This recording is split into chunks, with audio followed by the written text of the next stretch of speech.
తన ఎదపై రతనల్లా నిన్ను నిలిపే మొగుడొస్తాడు. నీ బగలే నగలంటూ గారాలే కురిపిస్తాడు.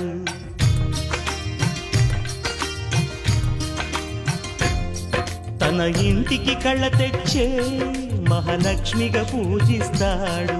తన కంటికి వెలుగిచ్చే మణిదీపం నీవంటాడు. ఈ పుత్తడి బొమ్మ మెత్తని పాదం మోపిన ప్రతి చోట నిధి నిక్షేపాలు నిద్దురలేచి ఎదురొచ్చేనంట. కలలో ఇలలో ఏ కన్నికి ఇలాంటి పతిరాడనిపించి వరుణ్ణి వరముగా ఇవ్వండి. కనీ విని ఎరుగని వేడుకతో వివాహం జరిపించాలండి. దేవతలారా రండి, మీ దీవెనలండి.